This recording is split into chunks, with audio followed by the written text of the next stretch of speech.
It's a lot easier to sell something that you have complete confidence in. Plus, it's not that hard to do eh. Honestly, hindi ko nga alam ba't may mga sobrang laking shortcut na ganun. Kasi technically, lalo na yung tinitry natin dito, it's a commercial ramen style naman eh. Naka-shortcut na nga yun eh. So, hindi ko pa mag-gets kung bakit sobrang isa-shortcut pa nila eh. Okay, so, ayun, yun lang. We believe that every person should have a shot at being an entrepreneur. So in this podcast, we will be sharing tips and strategies that we give to our own clients, as well as discuss real-life topics that pertain to certain industries and businesses. This is Mentorship Monday.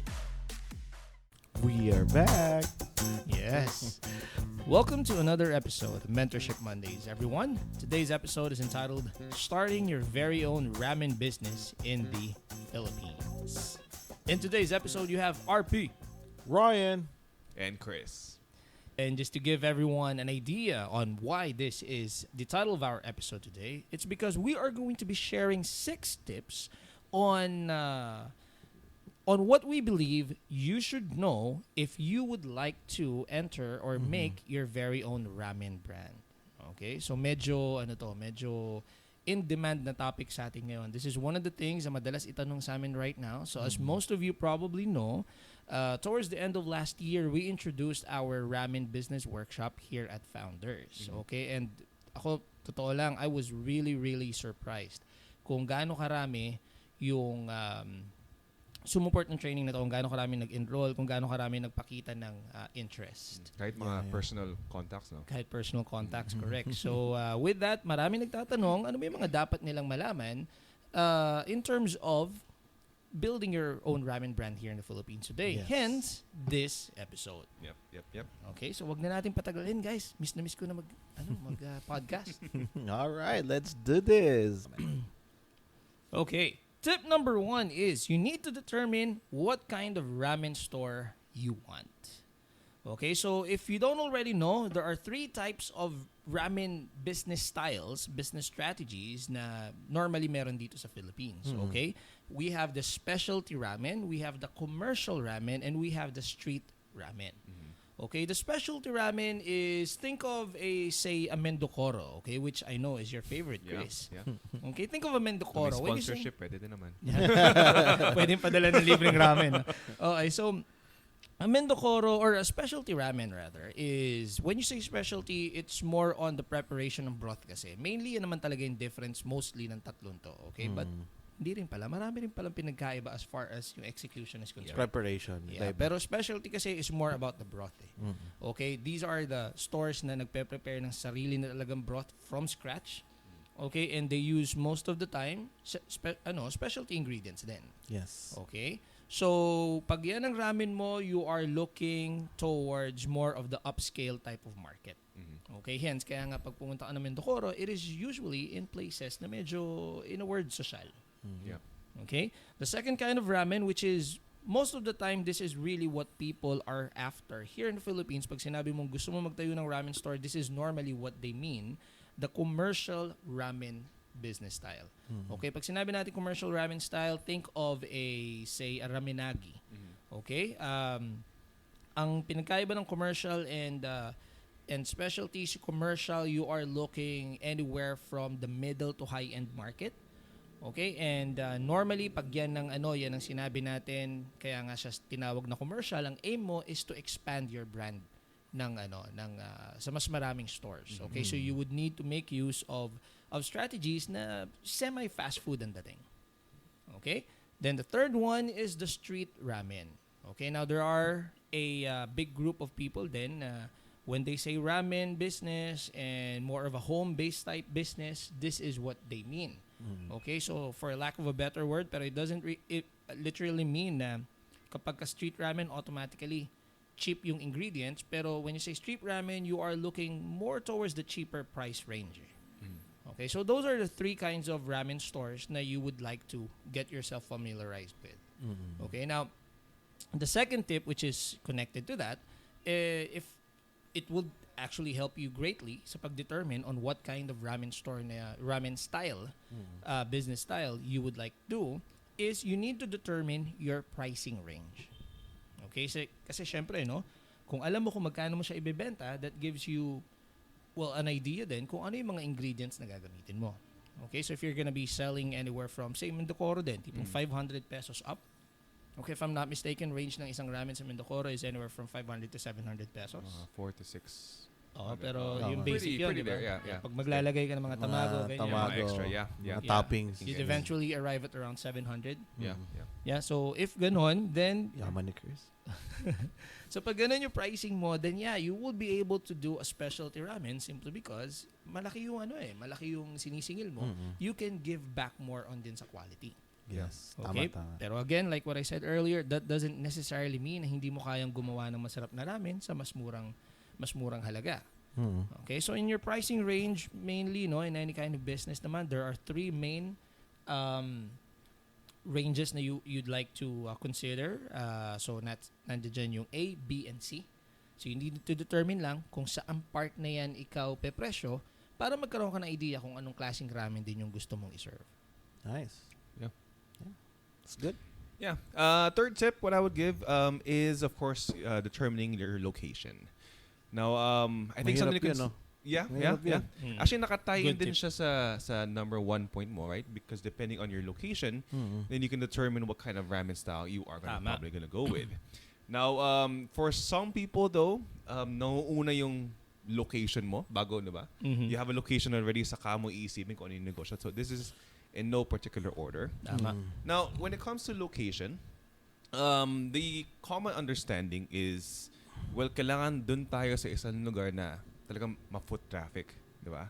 Kailangan madaming tao because the understanding is kung madaming tao, edi mas madaming chances na bibili yung mga tao na yun. Mhm. Now, before, yes, I can see the reason why that is, but nowadays kasi it is not as important. Mainly because of two things. One, because of the online revolution, right? There's a lot of things that you can buy online, Mhm. and you Delivery. can, Mga delivery. and also for deliveries. Oh, meron yung fort style pa basically yung yung DIY ramen. Yeah, Oh, yeah. Pero just to madami clarify, din. kaya hindi ko yun sinasama kasi that's more of a backyard business. What Yes. this podcast is more on if you are aiming to build an actual ramen store. Your Mm. empire. Yun. Store muna, then Dapat yun yung fourth, no? Ramen Empire. Anyway, okay. So yeah. Online, more of online traffic. Facebook, digital marketing. So that can somewhat compensate of any lack of foot traffic in your area. And again, as far as foot traffic is concerned, of course, the main goal is for you not to be in a location na madaming tao, diba? It's for you to be in a location na madami yung potential customers mo. Tama.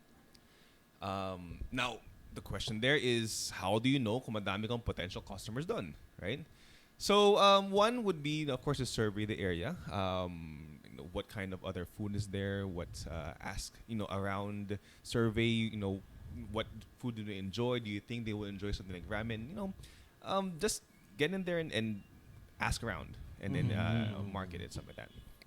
So, next tip, number 4. Now, before I say this may seem a little self-serving. However, I will say it nonetheless. You should consider joining a business workshop. Uy, Tama bakit? yun. Hindi, tama naman yun. Tama yan. Oo, para at least malaman mo kung paano yung process. Totoo. Kasi, guys, so yung sinabi ni Chris, no, consider attending a business workshop as the fourth tip. Fourth, no? Fourth, Fourth. yes. Fourth Yes, tip, yes. correct. Yes. It may sound self-serving, yes, kasi we do have a business ramen Yeah, workshop. we do. Baka sabihin nyo, walang yatong mga to. Nag-advertise pa. Nag-advertise pa. Okay, pero more than that, no, a lot of times, kapag mag-experiment ka kasi sa bahay mo, ano ba ang kailangan mo para mag-experiment ka? Dami. Bibili ka ng mga ingredients, Oo. mag-uubos ka ng oras, magte-testing ka hanggang sa makuha mo yung perfect style or perfect broth, perfect tare, perfect whatever na kailangan mo to even begin starting to cost it out. Mhm. Okay, now, if you would consider, no, so pag namili ka, obviously, may gastos yun eh. Mhm. Oh, Now, if daming you- masasayang. Now, if you would consider na ikaw ay, say, Workshop. attend ng business workshop. Yeah. Okay? Obviously, when you attend a business workshop, all of the ingredients necessary na otherwise iisa-isahin mo pang alamin, malalaman mo na. Okay? Yung style nung kung paano siya lutuin, na syempre tutuklasin mo pa rin, malalaman mo na. Yung costing and pricing ng bawat isang produkto na yan, na syempre i-cost out mo rin naman, malalaman mo na. So really, attending a workshop is parang shortcut mo lang yung process na yun. Yeah. Okay? Kasi pag inad mo, totoo lang, no? And I don't mean this to sound na parang masyadong defensive, pero ang totoo niyan, if you add yung gastos mo sa pag-experiment, at the end of it all, baka makita mo mas malaki pa yung natipid mo if umattend ka na lang ng isang workshop. Tama. Okay. Now, the key there is attending a workshop na maganda, syempre. Tipong somewhere here in Makati. Sa Isabel, no? Oh, I'm sorry. Hinijack ko na yung tip ni Chris. No, it's okay. So join a business workshop. It doesn't have to be our workshop, but our workshop is the best. Narinig ko nga yun. So as RP said, if you total everything, right, more than likely either you would come with the same amount or maybe even more. At the same time, you might be thinking, let's say, well, I am a small business, konti na nga lang yung puhunan ko, igagastos ko pa sa business workshop. I understand that, of course, it is medyo mahirap nga na kung igagastos mo pa. But at the same time, you can also argue that dahil nga maliit yung puhunan mo, sayang naman, kumbaga, you are risking a lot. Kumbaga, yung buong puno mo, you are risking it and you are banking on maybe over time, I will get it. Wherein you can join a business workshop and start from the experience of, whoever is teaching you. So, I would suggest a business workshop. And also, other resources aside from business workshop. So, it has to be multiple. So, you can get talagang a full understanding of the business before even starting it. Great point. Awesome, Chris. Yeah. So, ano naman. So, yes, yung mga sinabi nila, actually, maganda yun. No? So, sa akin lang naman is more of, like, sa paggamit natin as much as possible ng quality ingredients. No? Yeah. So, yung sinabi ni Arpin, there are 3 kinds of ramen. So, kahit 3 kinds yun, kahit na sabihin natin the straight type ramen ka, no? So, what I suggest, use the, yung magandang quality ng ingredients. Like, for example, bibili ka ng pork belly. Huwag naman yung tira-tirang pork belly yung bibilin mo or yung luma na. So, that's the fifth tip? Fifth na, no? Oo. Fifth tip. As much as possible, use quality ingredients. Yes. So, kasi pagdating naman sa business, no, kailangan natin, kumbaga, consistent tayo. Kumbaga, consistency is the key of a successing business. Yan. No? Tama yan. Actually, singit ko lang. Okay. Hindi ko mapigilan na mapansin, no? Pero, marami ako nakikita. Like in Facebook, na in groups and even in just the plain marketplace ng Facebook, maraming nagbebenta kasi ng mga parang DIY ramen sauces eh. Yung all-in-one ramen na pagka ginamit mo to, dinilute mo sa water, goods ka na. Okay, when in reality, while it is not super complicated, I can see the allure nung ganon, pero it is not din naman as simple as that. So to give parang onting justice to the product, it's a little bit more complicated. Okay, like in the business workshops namin dito, there's a simple formula na tinuturo namin. So if you're watching and you are interested in making your ramen store, please take note of this formula. A ramen formula, or the ramen formula is actually very, very simple. It is just the noodles, ramen noodles, plus the broth. Yun yung soul na. Yun yung soul. So broth, ito yung pinaka-soup mo. And then the tare, which is the flavor. Okay? And the toppings. Yes. Okay, so sa mata ng karamihan, pag sinabi nating toppings, ang nasa utak niyan, chasu. Okay, either chasu, which is the pork, or yung tamago. Tamago, yes. Yung egg, ramen egg. So again, ulitin ko lang. The formula to making a ramen should always be, there should be obviously the noodles, there should be a broth, a tare, which is the flavor, and the toppings. Okay? Now, may nagbebenta kasi dyan na parang diretso sa tare ka na. Ang nangyayari, yung flavor nung ramen, dadilute mo na lang sa water, sa serve mo na, walang broth. Technically, yung sinerve mo, while, again, kasi madaling gawin, I can see the the interest naman sa ganun, no? The problem with that is may parang ang dating sa akin in a way para mo nang niloko yung customer kasi yung sinerve mo it's not really a complete ramen. Okay, however, if it's in a street ramen type of setting baka maintindihan ko pa kasi again street ramen medyo medyo restricted ka ng konti lang hindi yung lang sa puhunan. bilis, more on yung puhunan yung pera. So medyo restricted ka ng gastos so I would understand that. Okay, pero at least yung point nga ni Ryan, as much as possible whenever you can use the best possible ingredients, use quality ingredients. Okay, kasi trust me when I tell you guys na eventually magre-reflect naman yan very good on you Okay, ang balik sa inyo yan maganda kasi that's a brand na you're trying to build.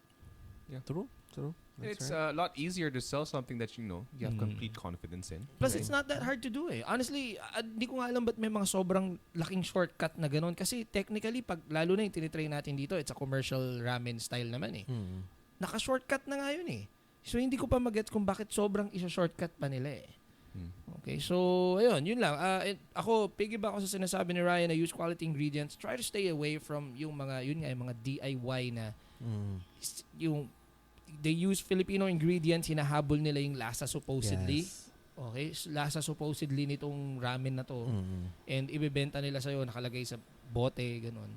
Okay, so, yeah. Kasi meron namang, you can have the same thing, but use authentic Ingredients. Japanese ingredients talaga. As in, used by talagang Japanese ramen commercial stores. Yeah, example yan, yung mga toyo natin. Diba? Pinakasikat, dato puti or silver swan, same lang yung lasa.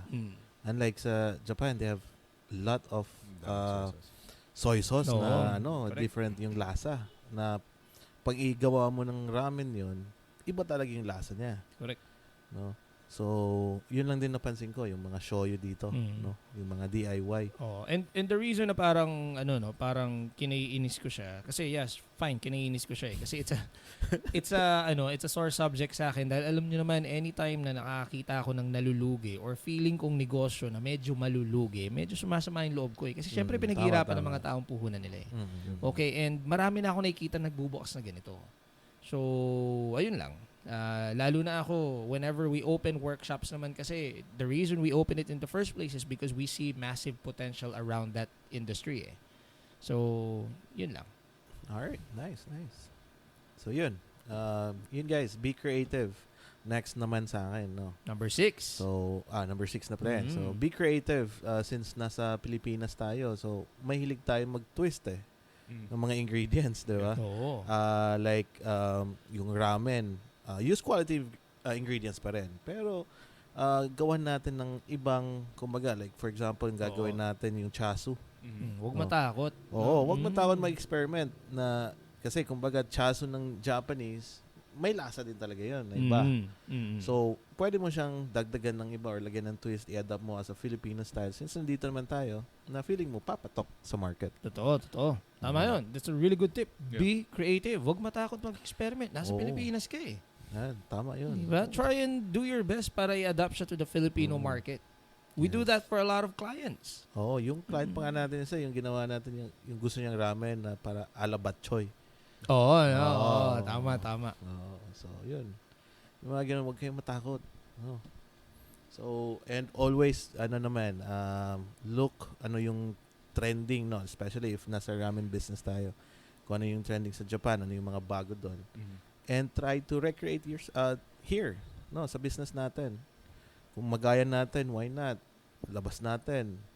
As long as, yun, again, use quality ingredients, consistency, basta masarap, papatokin ng tayo. Great tips, Ryan. Alright. Okay, so there you have it, ladies and gentlemen. 6 tips that we believe would be very, very valuable, very informative for anyone who is looking to start their very own ramen business here in the Philippines today. Yes. So let me just briefly run through them again. So number 1, determine the kind of ramen store you want. Again, there are 3 types of ramen stores generally here in the Philippines. We have the specialty ramen, commercial ramen, and street ramen. Most of the time, when a person says, gusto ko magbukas ng ramen store, most of the time, they really mean a commercial ramen store. Okay? But explore what you want. Now, a way for you to help that would be, or to make that decision, would be number 2, you need to determine your pricing. Okay? Kasi obviously, kung alam mo na kung magkano mo sisingilin ng bawat isang bowl of ramen, then you would know what type of ramen you can serve. Yeah. Okay? Number 3, point ni Chris, very, very important. Choose the right location. Number 4, consider attending a business workshop. Again, just to put it out there. Meron tayo. Just to put it out there, it's not just because we have a business workshop here at Founders in Palanan, Makati. But it's also na with all the experimentations kasi when you sum it all up, baka mamaya mas nakagastos ka pa. Baka mas makatipid ka na lang if you hire someone to teach you the right way. Kumbaga, hayaan na tayo mag-experiment. Correct. Number 5, point ni Ryan, as much as possible, use quality ingredients. Very, very important, guys. Yeah. Super important. Okay? And another equally as important, number 6, be creative. Do not be afraid to try and put your own spin on your products. Yes. Okay? How about you guys? Do you think we missed anything? Do you think we should include something in our tips? If so, please let us know. Comment, message us, so that we can either update this episode or Make a new one. Make a new one. Yeah. Yeah. Or if you can teach us something new, please, by all means. Yeah, we are always open to learning. Yes. And in true Mentorship Mondays fashion, we are going to be ending this episode with the word that fully summarizes, or that we believe summarizes this episode. So I think the best word is experimentation.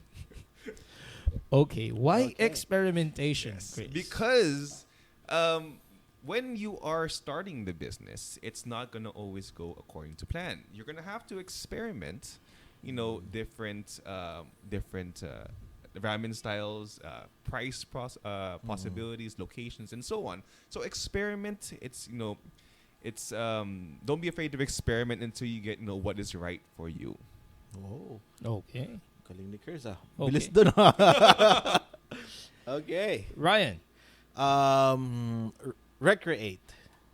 Yan. recreate. Yes, Okay. recreate. Like for example, meron kang nakainan na ramen na nagustuhan mo. Gusto mong i-enhance pa yun. Na, feeling mo na mas magawa ko pa to ng mas better. No? So try to recreate for yourself, for your business. No? Kung masarap, maganda yung kakalabasan, then it's good for you. Yung parang yun. Me, my word is authentic. Yes. Okay. Bawal yun. Sort of an additional tip on top of the 6 tips na binigay namin. Another thing na I would strongly recommend that you should strive for is you would like to achieve a certain level of authenticity to your ramen. Okay, you would like to provide a true ramen experience. And like what I said earlier, it is not that hard. So wag masyadong matakot na, like what Chris said, mag-experiment. And tulad ni Ryan, wag masyadong matakot mag-recreate. Kasi it is not that hard to achieve really true, authentic ramen, Japanese ramen taste. Okay? It's actually not that hard. So wag masyadong matakot and do not resort to using mga instant cheap ingredients out there. Okay? If you are really serious about putting up your own ramen store, call us. We can help you. Akala ko pag pumasok ka sa restaurant, sisigaw ka din. Baka authentic din yung feeling. Ano yung sinasigaw nila?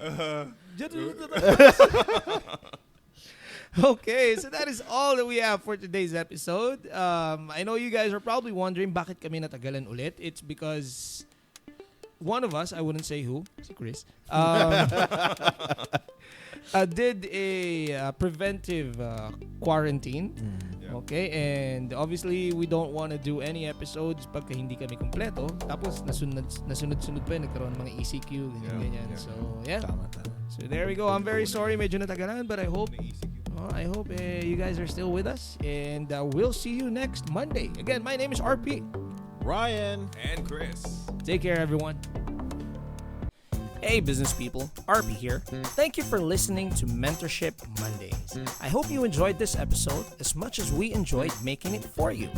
Don't forget to like and follow our channel, Mentorship Mondays, and share this episode to somebody whom you think may learn from it.